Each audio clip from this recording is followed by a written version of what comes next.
Hey, what's up, Vox and Hops heads? I'm Matt, the vocalist of Cryptopsy, and you're listening to my podcast, Vox and Hops, where I sit down with fellow metal musicians and we talk about their lives, music, and craft beer. Tomorrow's the big day. The 1-year Vox and Hops anniversary party is happening at Turbo House on St. Denis Street in Montreal.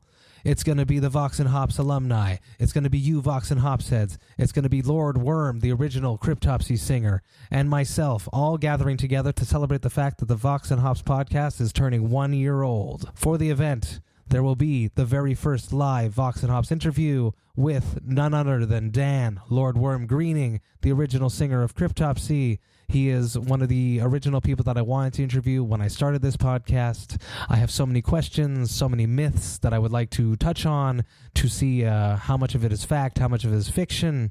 I am super excited to sit down with Dan and pick his brain for a little bit.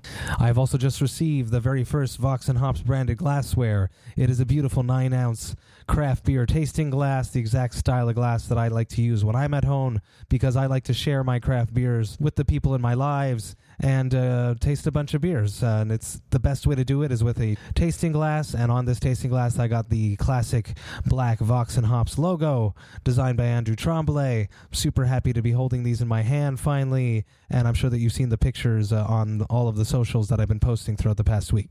Also throughout the night, we will be drinking the Highway to Hops, the very first collaborative New England IPA that I helped brew alongside the great people of Microbrasserie Le Fermentor from l'Assomption, Quebec. It is a hoppy New England IPA. So excited to taste it.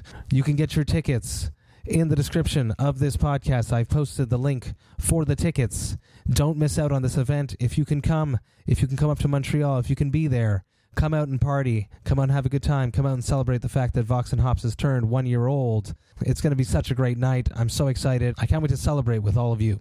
Today on the podcast, I'm with Simon Mckay, the drummer of the Agonist. Here it is, Vox and Hops, episode number 81. I warn you, what you are about to hear is very disturbing indeed. Hey, what's up, everybody? Today I'm with Simon Mckay from The Agonist, and we are in Montreal, and I'm super stoked to be with you. It's finally your turn. I've been planning to interview you for a very long time, and I'm just glad that it worked out today. So we're in Montreal. You're about to play your hometown CD launch for Orphans, your brand new CD, which just came out. That's right. Let's talk about that. How do you feel about all of this? I feel ecstatic about the whole thing. It's really been it's been a long time I felt this energized about an album. Not to take anything away from the last releases, but I really feel like something's happening here, and it's really exciting. Let's give everyone a rundown. Who is Simon Mckay? For the people that don't know you, what do you do? Give me your story. Well, I'm the drummer for The Agonist. I joined in, I'm going to say 2006, and I was in another band at that time called Enthusiast, and we were, doing like DIY tours across Canada and the States, and so I actually got a bit of touring experience in before joining the band, and then got the opportunity to join The Agonist, and basically I just crammed all the songs at that time. We didn't even have a jam room. We were right back from tour. Endost was. So I just crammed all the songs from the first Agonist album, just listening to it constantly, and just showed up for a jam one day, and boom, and then the rest was history. Was it a moment of like, I'm going to do both bands, and then one of them Endost just sort of petered away, or you felt that you had to make a clean cut to join the No, I really felt like I had to definitely... It was probably, at that time, definitely one of the hardest decisions I've made in my life, because, when you tour with people, you develop this brotherhood and all that, and they're great guys, and I'm still friends with them today, all of them, which I'm thankful for. It was really, I knew that, The Agonist was going to go somewhere at the time, so I really felt in my heart and soul, because, music is what I live for, that I just had to do it, and I had to do it 100%. So I did it. What would be the soundtrack to your youth? You're growing up. What music was playing in your house? Okay, so music playing in my house. I mean, my mom loved a lot of Latin music. Oh, cool. So salsa, cubano, stuff like that. She was actually obsessed with like nothing but salsa and Latin music. So I feel that it actually had, sort of an impact on my drumming. A little bit, in the sense that sometimes I search for those, those claves and the rhythms. But myself, I grew up on, I guess you could say I'm a 90s kid. So for me, it was really the first bands that made me want to, that made me love heavy music was probably Manson, Korn.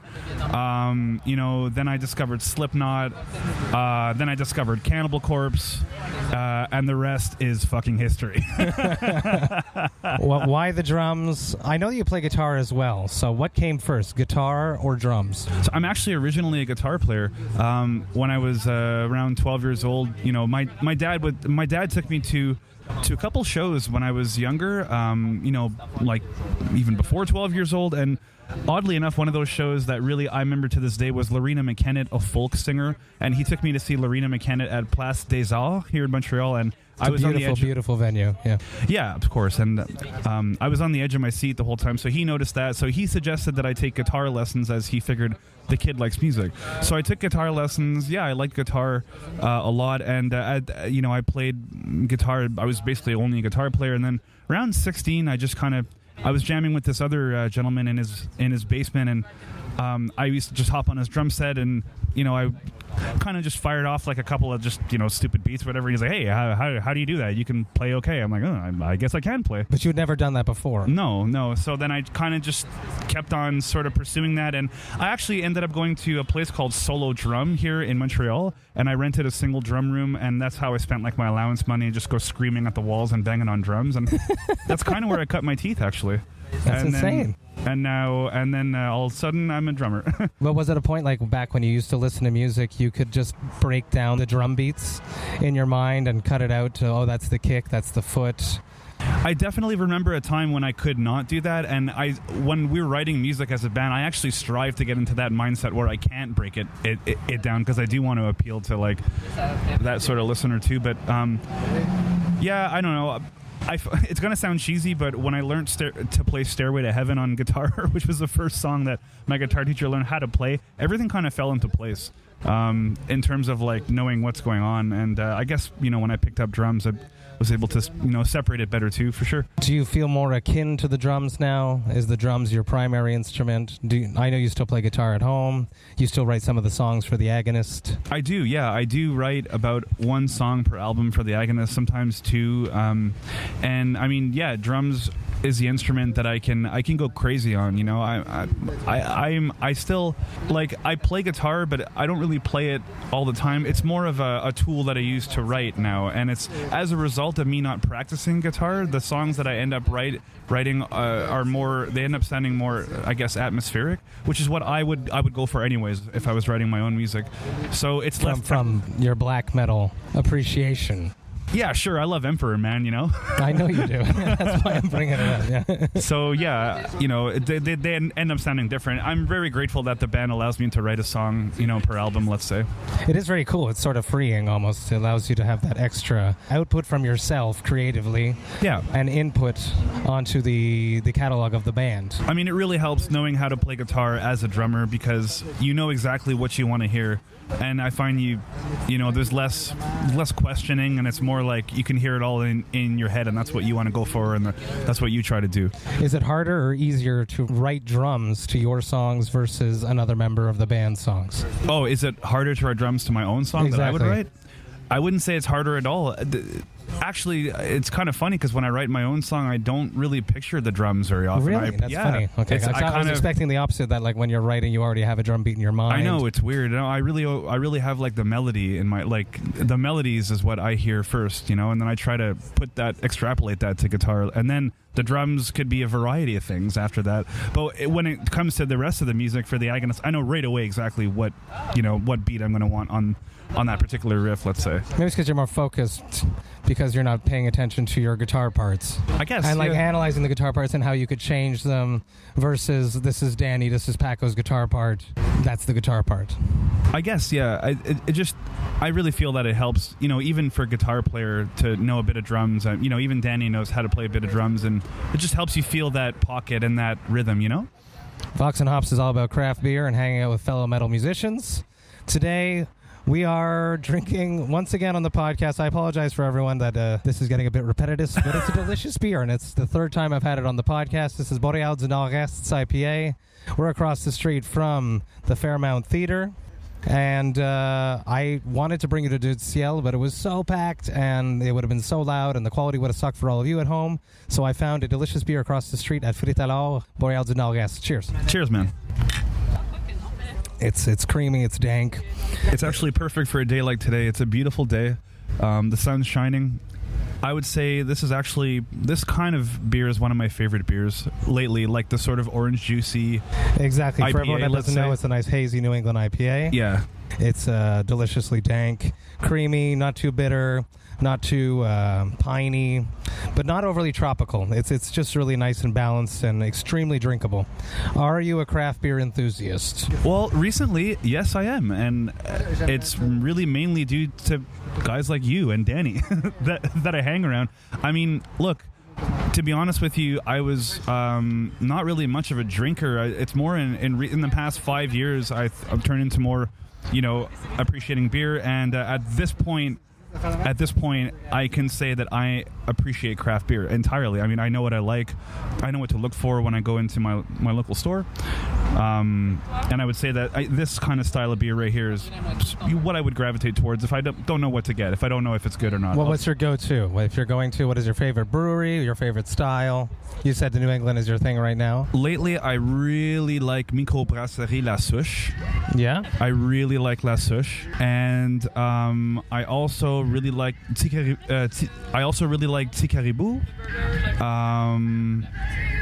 But I'm really hooked on La Souche lately. I like their sours. That's cool. I don't know them. I'll have to check it out. I'll have to come to your house and you'll show me out. Where do you buy beer? What is your store? I go to Expérience de Bière on Amherst, which is now known as Atatacan Street, or however you pronounce it. Okay, yeah. Expérience de Bière. Yeah, they're really great guys there, actually. Awesome. Shout out to those boys. Yes, sir. Those peeps. Yeah. Do you remember your first experience with beer? I remember my first experience with alcohol. Actually, no, I remember my first experience with beer. I was a little kid, and I thought my dad had a big old refreshing glass of apple juice on the table, and I chugged it down. But how old are you at that point? I don't know, like fucking 4. How did that end? I can't recall, dude. But no, I really do enjoy my beer. I mean, I drink almost every day, actually. At this point, I mean, whether it's one beer or I like to wind down after a day with a beer. There's something cathartic about finishing your day's work, cracking a cold one. Something that's been happening, since beers have existed. I don't know what's so therapeutic about it. Yeah, well, I mean, I've always been like more of a cannabis guy from a very young age, but I feel that lately beer is affecting me in the way that I want to. When I was a bit younger, it just used to make me sleepy, and then something happened, I guess biologically, chemically, I'm not sure what, where I could just handle it a lot better in recent years, and it actually, activates my social skills, and like most people, I used to hear people say, go out, drink, and I didn't get it. For me, I would just get hungover immediately. But I don't know, man. Something happened. I guess just years of being on the road or whatever. Yeah, you're drinking boots. Yeah. Talking about being on the road, if you could travel back in time and relive any tour that you have lived in the past, and like step into a time machine and do that tour again, your favorite tour, what tour would that be? That's a really good question, because to be honest with you, we've had a lot of rough tours. I mean, those are mainly the ones I recall. Let's go through those first. What is the worst experience on the road that has ever happened to you? It's always like being put on the spot when someone asks you that. I can think of one that comes to mind. We showed up at a venue. I'm probably wrong. I believe it was in Kentucky, but we showed up at a venue with our camper, and we showed up late, and we decided, okay, let's load into the venue really fast. So we get out of the camper, and there's no trailer on the back of our camper. It just fell off? It just fell off. So we end up backtracking down the road down to like the intersection of the highway, and we find like a bunch of cop cars just sitting around it, wondering, is this thing a fucking bomb? In the States, of course. Yes, in the States. And yeah, we grabbed it. They didn't give you a ticket, nothing? No, they let us go. They must have just thought we were some dumb kids playing down the road, which we Canadians. were. Yeah, Canadians. Canadian charm. Wow, that's crazy. So a great tour, a positive tour. Okay, well, honestly, I mean, the Danzig Tour comes to mind. It was a pretty short tour. Those are big rooms, I remember. Yeah, that's kind of the reason why I'm saying that, because it was usually when we play the States, we're used to playing more conservative venues, smaller or mid-sized, let's say. So, I mean, on the Danzig Tour, it was like 3,000 people every night. So that was really, really cool. That was with our old singer. I just feel like we're about to do. I feel like the Ginger Tour that we're about to do, I feel like that's going to be one of the best tours ever. And that's for many reasons, but mainly due to the fact that the shows are mainly almost sold out on the entire tour. And touring Europe is just so much more of a delight than North America. You're in a tour bus. You have a bunk. You have awesome catering. It's just a different mentality. I get asked this question. I know my answer. Do you feel there's a difference crowd-wise between European crowds and American crowds? Yeah, I absolutely feel that there's a difference between the two. I feel that in general, I feel that Europeans are more used to music and the arts, let's say, and it's just more ingrained in them. So I feel like they're probably more willing to go out to a show as an event. Whereas, and you get that here in Montreal too, in Quebec. We're so lucky. We're so lucky with the fact that we have exposure to arts and culture, and it's just, if you just go over to Ontario, it's completely different. So I'd say that the European crowds are better. Yeah, and I'd say they appreciate our music more too as well. Let's talk about the new album, Orphans. I know that you were in a point where you were dark for a moment, waiting, because the album's been finished for over a year now. Let's talk about that year and how it felt. Okay. Honestly, this is going to vary from member to member. I feel like I'm pretty optimistic in the sense that I always feel like, listen, if I'm happy, if I'm still, I'm doing music, I'm doing what I want to do, then I'm relatively happy. But we went through a period where the band slowed down. Yeah, for sure. And, you can't go full force all the time anyhow, right? You have to learn how to appreciate being at home sometimes, too. Problem is, we're sitting on this awesome album, which, by now people can hear. We're getting great reviews. We literally have not got one bad review so far. Everyone loves the thing. So it was really difficult in the sense that we really wanted people to hear it, and we wanted people to know that we were working and that we weren't just taking it easy. You're not on a hiatus. No, not at all. Actually, in fact, quite the opposite. The amount of work we put into Orphans, the amount of pre-production was insane. You finished it over a year ago. But that means that you wrote it even longer ago. That's right. Are you guys almost bored of it? I'm not. I still listen. I'm the kind of guy that I listen to my own music. I don't know, call me crazy, but I listen to Orphans almost every single day. It's like my world right now. I want to immerse myself in it. So that's how I am. Not everyone's the same. Most other people in the band probably think I'm crazy for doing that. They're like, why are you killing the album? Stop destroying it. You're going to want to appreciate it in like a year from now. And I'm like, no, fuck that, man. Let's turn it up to 10 every day. And I'm not sick of it at all. I think it's a great album. What is a band that you think is criminally underrated, that you think that more people should be listening to? That's a really tough question.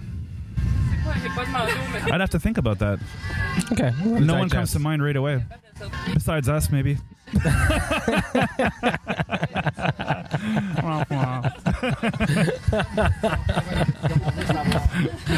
Oh boy.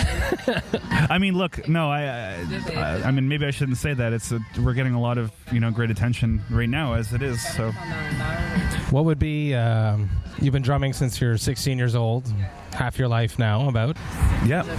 What would be some of the things that each night you step up to the kit, you go, oh boy, I hope it works tonight? Actually, lately, in general, I just hope that everything that's not drum related works. Electronics. Got it. Yeah. I never thought I'd have so many fucking wires to pack being a drummer. Got it. Yeah. That's the point. That's why you became a drummer. Yeah. Right. It's like, no, I just want to hit stuff, man. No, now I got like in-ears and a mixer and a sampler and this and that. But hey, man, it's all part of the show, and I generally worry for more like electronic stuff and not really myself. I know that, I'm not worried about really playing the show. I know it's usually going to be solid. I don't typically have issues. I mean, I do hope I don't drop a stick, let's say. I hope everything just gear-wise works, really. Who is the extreme drummer of this modern age that is the most talented, do you think? I would say the first person that comes to mind is Mari Duplantier from Gojira. Yeah. Reason why a good hard-hitting drummer, man. He's got everything, man. He's got groove. He's got speed. He hits like a beast. The songs are great. The songs have to be good, too. You can be an awesome drummer in a band with shit songs, and you're not a good drummer because you don't stand out, because the songs need to back you up as a drummer, too. It's not just about what you're playing. I mean, then again, there's tons of grind bands and death metal bands where it's like people just listen to the drummer, sure. But I think drummers just listen to the drummers. To be really honest there. Well, you're probably right. Yeah. But I think Mario Duplantis, he's got it all. He's got, like I said, he's got power, speed, but he's got groove too. He can sound like Bonham. He can also sound like George Collius. So, what would be your early influencers? People that you watch play drums, they were like, oh, I wish I could do that some days, that you can now do now, but back in the day was a big mountain. Okay, so the first extreme drummers, honestly, Nicholas Barker from Dimmu Borgir, Gene Hoglan, Richard Christie, because of Sound of Perseverance. That album I was crazy about. Oh, the old drummer of Opeth, Alex Lopez. In the sense that I love drummers that can groove but also have death metal chops. That's what I aspire to be as a drummer. That's all it is. You just best of both worlds. So George Collius, Derek Roddy, Hate Eternal. Geez, we're going back now, man. Yeah, I'm sure I'm forgetting a whole bunch. Hellhammer, Trim from Emperor. Honestly, Adrian Erlandson was a huge influence on me as a kid. Really? Yes, he was. I'll say, yeah, absolutely. So, yeah, just extreme drummers that had groove chops. I think it's so important.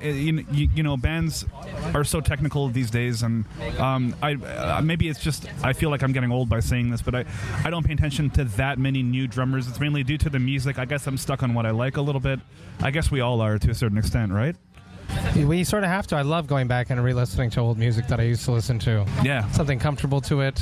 I'm mostly always disappointed when I listen to new CDs that I've been expecting to enjoy. Right. Something that I'm hyped up to listen to, I always end up being disappointed. Yeah. Yeah, well, I mean, look, we're musicians. We're music lovers. I think we're allowed to be picky. We know what we like. We probably have a strong sense of what's quote-unquote good. So why not?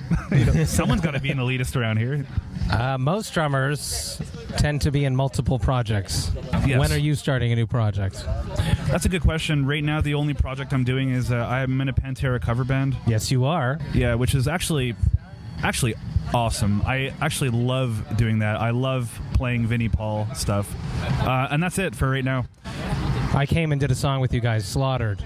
You sure did. It was awesome. It was fucking You had brutal. told me that, like, when you were rehearsing this stuff, you're like, oh, they gave you the set list, and you're like, oh, I don't really know all these songs, but then you sat down behind the kit and started playing them, and you're like, I know all these songs.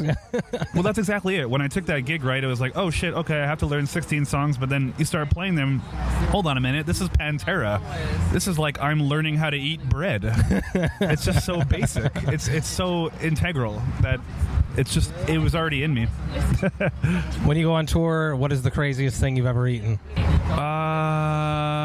I ate like bull testicles in Peru. Oh. He didn't tell me what they were, though. So, until afterwards. Yeah, and I liked it. Until he told me what they were, and then... Did you finish the plate, or was it after? It was like a little appetizer thing. Okay. Like, try this. Just go. Hurry. The promoter hooked you up with this, or you went to a local restaurant? Okay. No, yeah, we went to a local restaurant together. Got it, yeah. In Lima, yeah. I try not to get... That's more of Danny's forte, trying crazy, eccentric foods. Fucking swordfish or whatever. I just want something really, really simple and light, not get too bogged down before the set. Absolutely. Have you ever had a set that you played that you were sick and that you wanted to die. Absolutely. Let's talk about that. What's that story? Okay, I've had many of those, many of those. I get so hot, man. I get so overheated. You are known for being you perspire quite a bit. I sweat like crazy, man. I mean, when I'm done a set, I'm literally it's like I went fucking scuba diving. What do you do with your stage clothes? How do you take care of that? I bring a lot of shirts, man. I also have really good shorts that I can just kind of wash and they get dry right away, you know, so I don't have to worry about bringing multiple shorts and stuff. One time, there was a time in Nashville, Tennessee, where many years ago, where I actually passed out during a set. Holy fuck, no way. Yeah, but it was like a good 5-6 seconds. I'm not sure how long. The thing is that I came to and I just kind of realized I'd skipped a section of song, but no one was like looking at me like, hey, what the hell's going on? Because you guys are pros. No, because I actually kept on playing. No way. It was just pure... Well, look, man, we finished the song and it was in time and nothing was... So I think I blacked out, but like, I guess my arms were moving, or maybe they just... You were just convulsing. It was a blast beat and you're convulsing. Dude, I don't know. It's just, yeah, I often feel like, I mean, it's one of my biggest problems is actually dialing back the energy. I have so much energy to give on stage, but I'm back there playing the drums. I really have to focus the energy on my wrists and my feet, and you know, it's like I'm so hyped to play music that I just get this adrenaline, and that's ultimately can mess you up because you go a bit too hard. So you go a bit too hard and then you have no more steam left for other songs. So it's all about balancing. It's like a balancing act. Especially the set we're doing right now is very difficult with these new songs. For everyone, for me, myself, for it's Vicky hard. It's as very, well. very hard to... It's hard to go from like just from the studio to the jam room, and then it's even harder to go from the jam room to the stage. Yeah, like we jam like excessively for these shows, and you can headbang and jam all you want, but there's just something different when you hit the stage, and when people are watching you, and you get that extra bit of adrenaline. It's like a whole nother thing. We should almost have rehearsal shows where people are watching us. I'll come drink beer and watch the Agonist. There you go.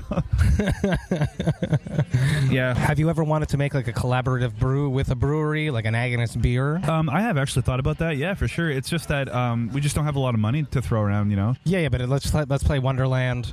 What style beer and what would be the name? Man, I had a really good one the other week. I'm trying to think about it. The High PA of Providence.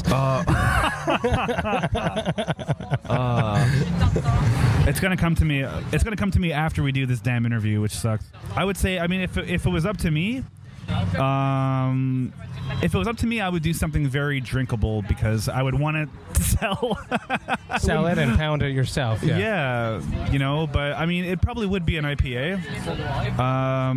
I feel like it would be an IPA. It would be something with bite, probably something similar to this. Maybe like a tropical but not too tropical orange juicy kind of an IPA. As it's something that we can all kind of, you know, jive on.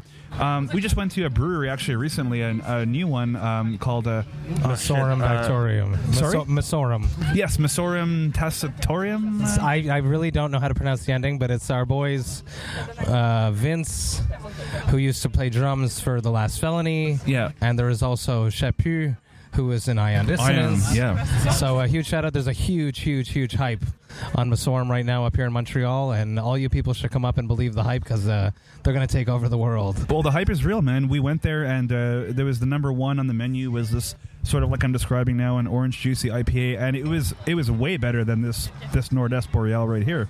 And then we had, they were all really, really good, and it was a beautiful little place too. So, huge shout out to those boys for setting up, taking the chance, and putting their hearts and their wallets into something and creating something amazing. That's it, man. You got to take a leap in life, man. You got to do it because one day, you know, you're going to be looking at your deathbed, you know. So you don't want to look back on with regrets, you know. With absolutely, what ifs. Absolutely. Most musicians, luckily, don't have that feeling because we tend to just act with our heart. I feel I think that's a really good point. I mean, if I were to get hit by a semi truck, you know, God forbid tomorrow, I'd feel pretty good about my life. I think, man. Speaking about a horrible thing we don't want to happen. Sure. Your trailer's on fire. Yeah. What's the one piece of gear you grab? Their guitars. For some reason, Really? that's what came. Yeah, I don't know, man. Not one of your pieces? I guess I'm just a guitar player at heart. I still think, like, grab the guitars. Like, fuck the drums. They're too fucking big and clunky. Grab the guitar cases. Do you have anything you want to shout out? Something you want to finish this up on? I would like to give a little shout out to Carchaos right now for acquiring Morgan Lander as a singer from Kitty. I think that's really cool. We played with them last night, and it was a great show. I really enjoyed it. So I'm anxious to see them again tonight. Good for those guys. I'm stoked. I'm the type of person, I don't listen to singles. I don't listen to trailers for movies. I don't believe in any of that shit. So I honestly have seen nothing, and I'm stoked to watch Morgan with Carchaos tonight because I haven't seen anything. Yeah, man. Yeah. Cheers. Simon, thank you so much. Vox and Hops. Cheers, man. Cheers, brother. Hey, thank you all so much for listening right to the end. You know that I love and appreciate that. That right there is 4 out of 5 members of the Agonist on Vox and Hops. I've been thinking, what am I going to do when I get all 5 members of a band, or like a complete lineup of a band? What award am I going to give them? What can I present them with? I present all of my alumni with the Vox and Hops alumni shirt. I'm still pondering of what can I reward an entire group of musicians who have taken the time and have put in their faith into sitting down and sharing a beer with me. I'll keep you guys posted. I'm thinking about this. If you guys have any ideas, shoot it at me on the socials or hit me up at matt@voxandhops.com. That's MATT at VOXANDHOPS.com. If you have any ideas what I should award an entire band once they become alumni. I just released the very first long-sleeve Vox and Hops shirt after the great success of the Enjoy Life Metal and Craft Beer shirt that I released, which sold out in under a week. I decided to up the ante and challenge my artist Andrew Tremblay to make a ridiculously beautiful shirt, which he accepted, and he totally did. The Water Makes You Rust When You're Made of Metal long sleeve shirt is one of the most beautiful, intricate, and well-designed long sleeves that I've ever seen. I'm so proud to be selling this. This is a premium product. It is going to be limited. It's going to be up for pre-order for another few weeks, and then it's going to be gone. Don't miss your chance. The link is available in the description of this podcast. You don't want to miss out. It is a one-of-a-kind, amazing product. I hope you guys have a great weekend. I hope you have a great week. And remember, come out tomorrow. Turbo House, the Vox and Hops 1-year anniversary party. If you can be there, be there. If you can't, think about us. Enjoy life, metal, and craft beer. Cheers, Vox and Hops heads.